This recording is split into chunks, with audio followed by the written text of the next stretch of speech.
The motto of the entertainment business is, "The show must go on." TV shows and movies tend to push through all obstacles to reach completion, even the death of a key actor.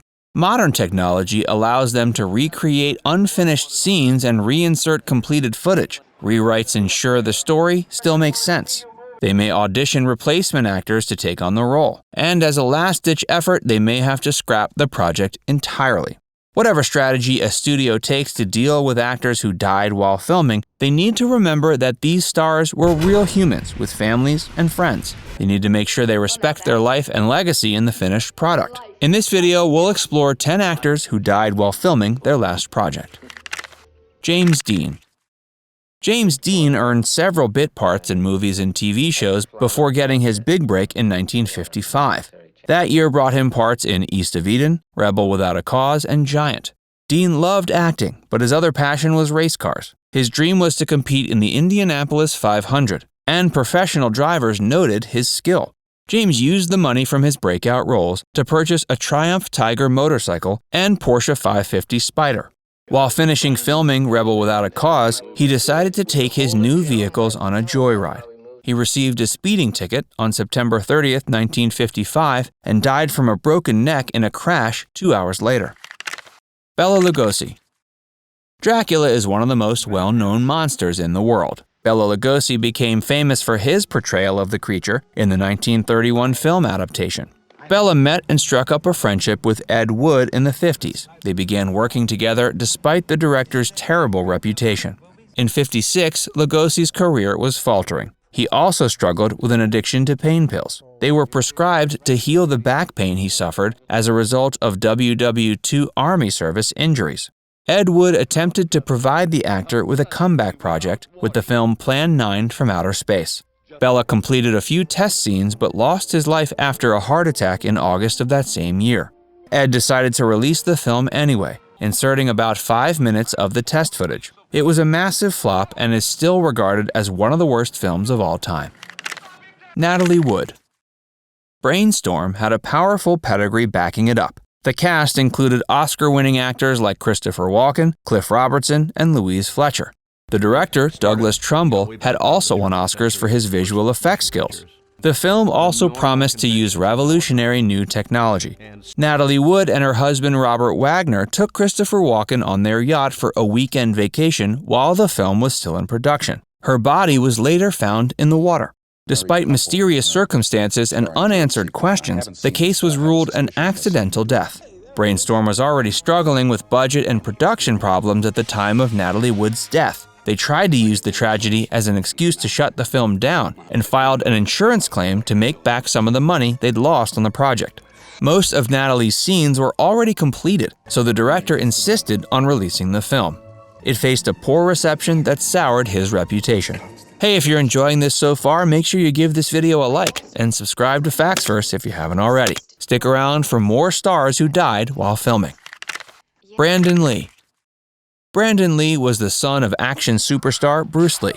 His unexpected death came 23 years after his father's in 1973. Brandon was set to star in a film adaptation of the comic book series The Crow. It was a low-budget production, but public fondness for the source material, combined with his own physical talent, gave it promise. Blank rounds are a common sight in any action movie set where guns are involved. The lead tip is replaced with a harmless cardboard to prevent the risk of injury. Somehow, one of the prop guns had a bullet with a real lead tip on it. Actor Michael Massey fired it at Lee and accidentally killed him. Producers had to raise a large sum of money to finish The Crow. They used stunt doubles and special effects to replicate Brandon Lee in the remaining scenes. Heath Ledger. Heath Ledger was working on 2 films at once at the time of his death. He began filming one of his most famous roles, the Joker in The Dark Knight. He also signed on to play Tony Shepard in the Imaginarium of Dr. Parnassus. He died of a drug overdose while filming the latter film. Director Terry Gilliam wanted to scrap the Imaginarium of Dr. Parnassus when he first heard the news.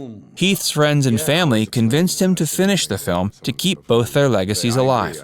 The film was an odd tale of multiple realities, and Terry Gilliam used this to his advantage. He hired Johnny Depp, Colin Farrell, and Jude Law to act in each version of reality that Tony Shepard encounters. He dedicated the film to Heath, naming him a co-director.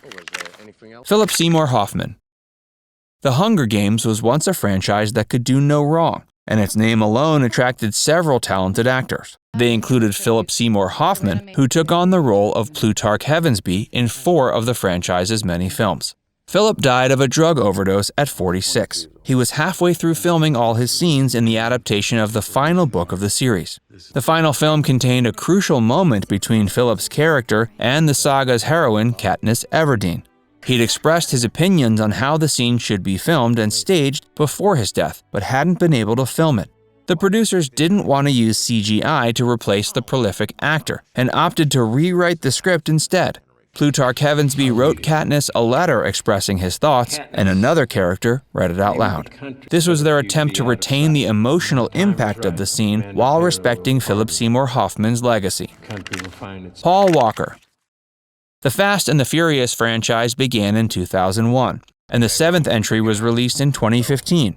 It was the highest-grossing film franchise in the world at the time. Paul Walker died suddenly during filming. What began as an ordinary drive in his Porsche with a friend became a tragedy when he lost control and crashed, costing them both their lives. The news put the release of Furious 7 into question, but studios didn't want to lose the latest entry in such a profitable franchise. They used body doubles, Paul's brothers, and CGI effects to finish the film. Furious 7 also includes a scene that pays tribute to Paul's life and impact on the franchise. It shows his and Vin Diesel's character competing in one final race. John Ritter. John Ritter was a beloved actor known for his knack for physical comedy and warm on-screen presence. His breakout role was on the sitcom Three's Company. In 2002, he earned a spot in the ABC comedy 8 Simple Rules for Dating My Teenage Daughter. It starred other comedy stars like Katie Sagal and Kaylee Cuoco. The show was well received and renewed for a 2nd season. Ritter wrapped filming on several episodes before dying suddenly of an aortic dissection. The showrunners decided not to replace or write off John's character. Instead, they changed the entire tone of the show. They aired his completed episodes, but then focused on how his sitcom family would react to his death. The show was renewed for a 3rd season, but began to drop in ratings and was eventually canceled in 2005. John Candy. John Candy never wanted to make Wagons East, but his contract required him to complete at least one more movie with the studio. He also had debts to pay thanks to an unprofitable stake in a Canadian football team. These factors led him to agree to take the part, unaware it would be his last film appearance. John's weight and daily smoking habit contributed to his health issues. He finished about a third of his scenes before dying of a heart attack at 43. The producers of Wagons East received an insurance payout of $15 million after John Candy's death. They used it to hire a stand-in and implement digital effects to insert completed footage into the film. They felt their efforts worked seamlessly, but critics and fans disagreed. Watching the film made it obvious they'd used the same scenes repeatedly. This, combined with other factors, made Wagons East a massive bomb with a 0% rating on Rotten Tomatoes. Vic Morrow. Vic Morrow appeared in The Blackboard Jungle, Roots, The Bad News Bears, and other famous movies and TV shows. His work lives on in the memories of fans, but his death also remains one of the most notorious examples of actors who died while filming. In 1982, plans began for a big-budget film remake of The Twilight Zone. It included 3 parts made by 3 different directors, Steven Spielberg, George Miller, and John Landis. A semi-original sequence required Morrow to fly in a helicopter to save 2 Vietnamese children from an attack. It crashed during filming, taking both his lives and those of the child actors. The film was eventually finished, but John Landis, who came up with the dangerous scene, faced a legal battle after Vic Morrow's death. He was accused of ignoring safety rules and charged with manslaughter. He was acquitted but had to settle several civil suits out of court.